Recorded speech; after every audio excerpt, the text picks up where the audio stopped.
Hello दोस्तों, जय हिंद। स्वागत है एक बार फिर से आपका अपना ऑनलाइन स्टडी चैनल पर। दोस्तों, हम भारत में यूरोपीय कंपनियों के आगमन के इतिहास को हम पढ़ रहे हैं। और जैसे कि पिछली वीडियो में आपने देखा था कि भारत में डच व्यापारी किस प्रकार आते हैं और भारत में उनका व्यापार करने का तरीका कैसे होता है और कौन कौन से प्रोडक्ट भारत से ले जाकर वो विदेशी मार्केटों में बेचा करते थे और किस प्रकार वो मुनाफा कमाया करते थे, उसको हमने प्रीवियस वीडियो में देखा था। जो कि दोस्तों विदेशी कंपनियों के लिए एक सुनहरा मौका था, वहाँ के व्यापारियों के लिए बहुत अच्छा मौका था, क्योंकि भारत में जो प्रोडक्ट हुआ करता था, उत्पादन होता था, वो विदेशी व्यापारों में बहुत ज़्यादा मुनाफा कमाया जाता था। तो दोस्तों, पहले हमने देखा कि भारत में पुर्तगालीज भारत में आते हैं, उसके बाद हमने देखा कि डच व्यापारी भारत में आते हैं।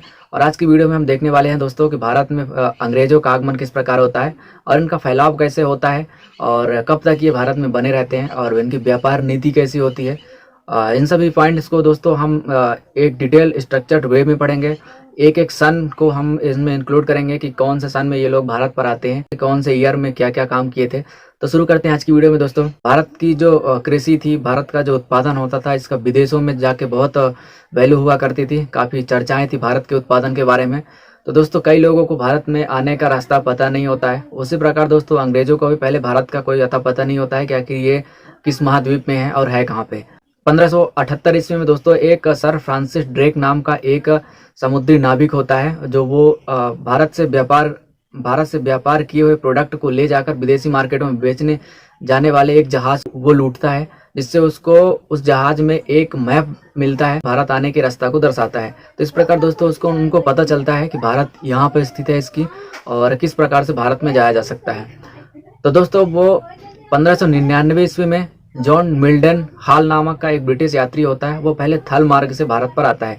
पहले दोस्तों भारत में जल मार्ग से नहीं, पहले थल मार्गों से व्यापार हुआ करता था, जो कि पहले 1599 ईस्वी में जॉन मिडलन हॉल नाम का एक ब्रिटिश यात्री होता है जो भारत में आता है।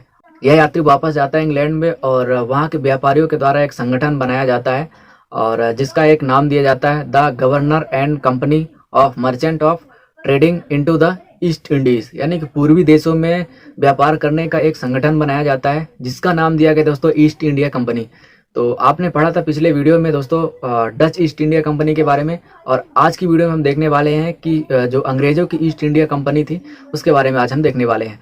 तो दोस्तों 1599 ईस्वी में इनका संगठन बनता है अंग्रेजी ईस्ट इंडिया कंपनी की, और दोस्तों वो प्रस्ताव पेश करते हैं अपने वहाँ की महारानी को, जिसका नाम था उस समय पर दोस्तों ब्रिटेन की महारानी एलिजाबेथ प्रथम। तो 31 दिसंबर 1600 ईस्वी को दोस्तों महारानी एलिजाबेथ को एक चार्टर एक्ट जारी किया जाता है उनके द्वारा। उसमें दोस्तों 15 वर्षों का एक बॉन्ड बना के दिया जाता है कि आप लोग मतलब वहाँ के जितने भी व्यापारी थे वो भारत में जाके 15 वर्षों तक व्यापार कर सकते हैं। दोस्तों इस प्रकार का एक चार्टर अधिनियम बना दिया जाता है और इसी समय पर दोस्तों भारत में ईस्ट इंडिया कंपनी की स्थापना की जाती है।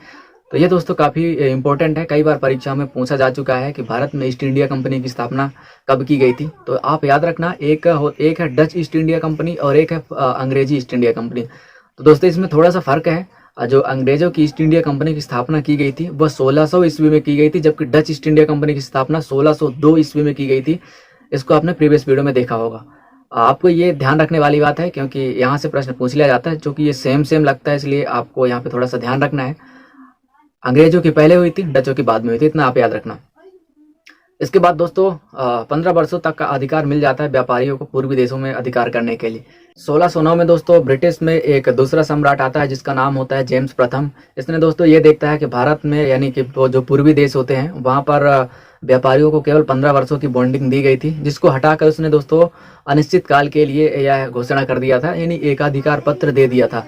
तो आप याद रखना, एलिजाबेथ प्रथम ने केवल 15 वर्षों के लिए अधिकार दिया था पूर्वी देशों में व्यापार करने के लिए, लेकिन जेम्स प्रथम ने इसको अनिश्चित काल के लिए दे दिया था कि आप जितना चाहो जितना समय तक आप व्यापार कर सकते हैं। तो दोस्तों इस प्रकार से दोस्तों विदेशी जो पश्चिमी देश हैं, जो ब्रिटेन इंग्लैंड वाले देश हैं, वहाँ से व्यापारी भारत में आते हैं। मतलब अब इनका आने का क्रम कंफर्म हो जाता है। भारत में कई प्रकार का बिजनेस ये कर सकते हैं, इसमें कोई प्रकार की बॉन्डिंग नहीं हुआ करती थी। लेकिन दोस्तों इन व्यापारियों का केवल एक ही उद्देश्य होता था कि केवल ये भारत में व्यापार करेंगे, और उस समय पर इनका कोई कोई मकसद नहीं होता है कि भारत में हम अधिकार करेंगे। इनका कोई मकसद उस समय पर नहीं था। उनका केवल मकसद था कि भारत में हम व्यापार करेंगे और भारत का जो प्रोडक्ट है उसको ले जाकर हम यूरोपीय दूसरे देशों में जाकर इसको हम मुनाफा कमाते हैं। तो इस प्रकार दोस्तों आपने देखा कि जेम्स प्रथम ने इसको अनिश्चित काल के लिए इनको मतलब जो बॉन्डिंग थी उसको हटा दिया था। अभी तक चूंकि आपने देखा था कि भारत में केवल स्थलीय मार्गों से ही व्यापारी आया करते थे।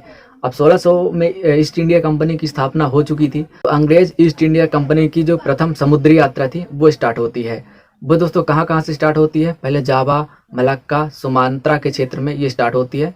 दोस्तों उस समय पर भारत पर मुगलों का शासन चल रहा होता है और उस समय पर दोस्तों जहांगीर का शासन काल चल रहा होता है।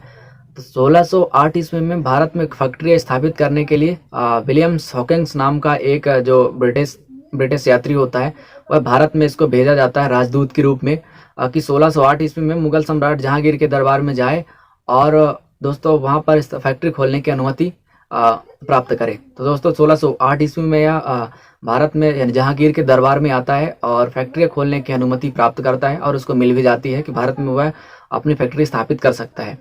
3 साल तक दोस्तों ये लोग शासन करते हैं, लेकिन इनका सीमित व्यापार करना इनको पसंद नहीं आ रहा था, इनको और भी व्यापार का विस्तार करना था। तो 1611 ईस्वी में यानी 3 साल बाद फिर से दोस्तों ये लोग अपना राजदूत भेजते हैं और भारत में जहाँ मुगलों का अधिकार हो रहा भारत में जहाँ पर मुगलों का अधिकार था उन सभी जगहों पर दोस्तों ये लोग अपनी फैक्ट्री स्थापित करने का अनुमति पाने के लिए एक बार फिर से भारत पर आते हैं, जिसका नाम था दोस्तों कैप्टन मिडल्टन।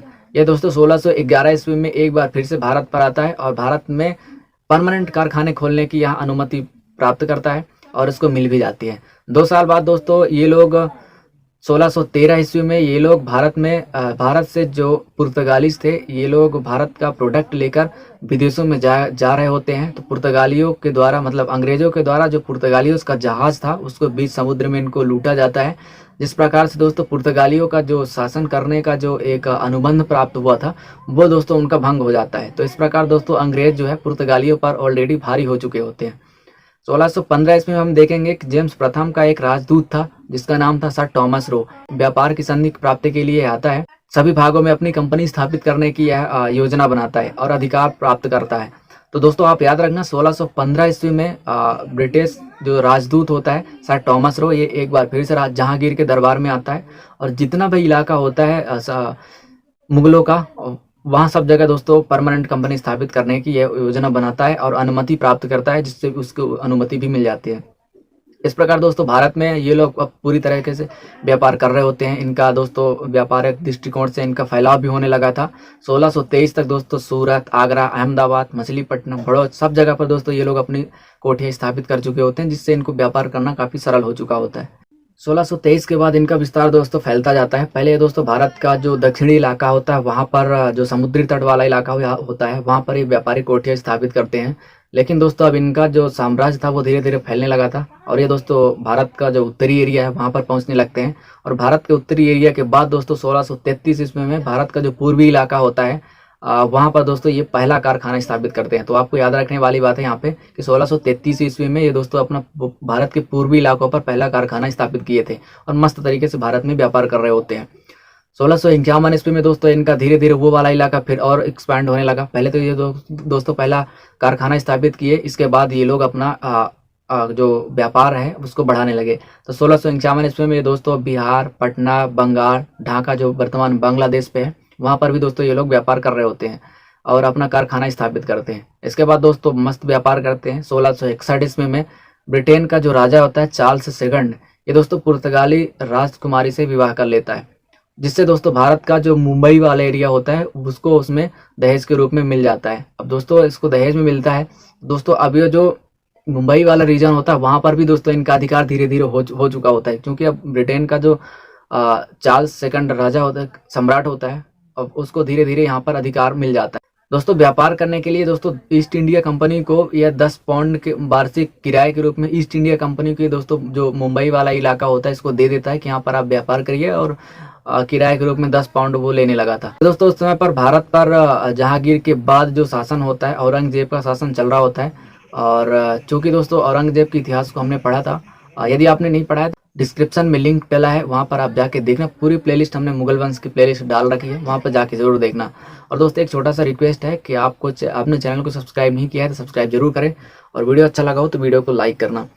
तो बैक टू द पॉइंट हम आते हैं कि 1886 में दोस्तों ये लोग हुगली वाले एरिया पर अधिकार करते हैं मतलब लूटपाट करते हैं और वहाँ के अधिकार, वहाँ का मतलब लूटपाट करते हैं और अधिकार करने की सोचते हैं, जिससे मुगल वंश जो होते हैं वो इनसे क्रोधित हो चुके होते हैं, क्योंकि वो भी भारत पर अपना एरिया एक्सपैंड कर रहे होते हैं।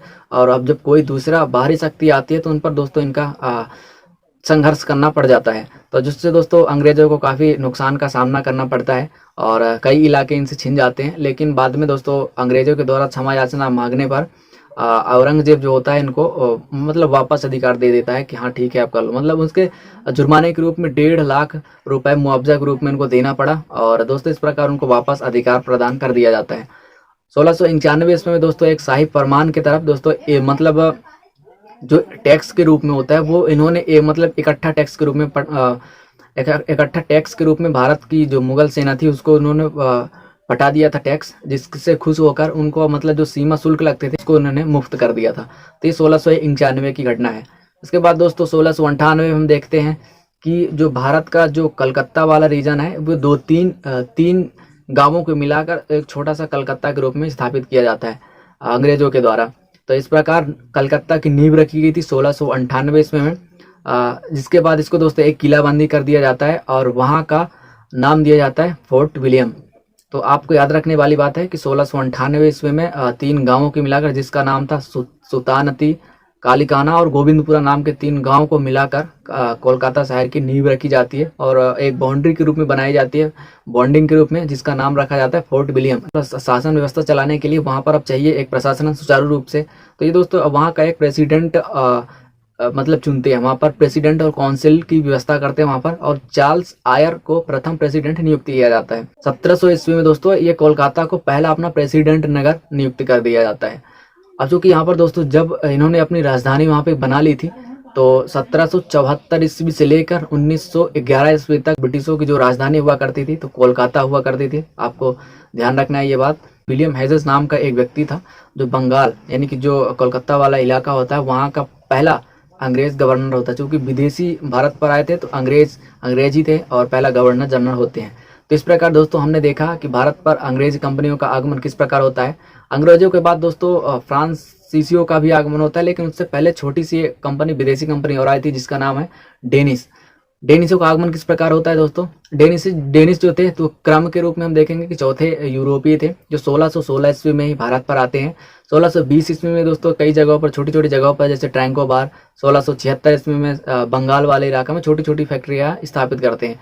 लेकिन इनकी स्थिति भारत में मजबूत नहीं थी, क्योंकि भारत में उस समय पर अंग्रेजों की स्थिति काफ़ी मजबूत थी। तो जो डेनिस थे इनका व्यापार अच्छे तरीके से चल नहीं पाया, तो अपनी पूरी कंपनियां अंग्रेजों को बेचकर वापस चले गए। तो इस प्रकार दोस्तों 1845 तक डेनिस जो है फैक्ट्रियां अंग्रेज को बेच के वापस चले जाते हैं। डेनिसों के बाद दोस्तों फ्रांसीसियों का भारत में आगमन होता है, जिसका इतिहास हम दोस्तों अगली वीडियो में पढ़ेंगे, क्योंकि ये वीडियो काफ़ी लंबा हो जाएगा। इसको हमने पार्ट बाय पार्ट हमने पढ़ने की कोशिश की है ताकि आपको याद रहे। तो यदि वीडियो अच्छा लगा हो तो वीडियो को लाइक करना और चैनल को सब्सक्राइब नहीं किया है तो सब्सक्राइब करना। कमेंट में अपनी राय जरूर देना और मिलते हैं अगली वीडियो में। तब तक के लिए जय हिंद, धन्यवाद।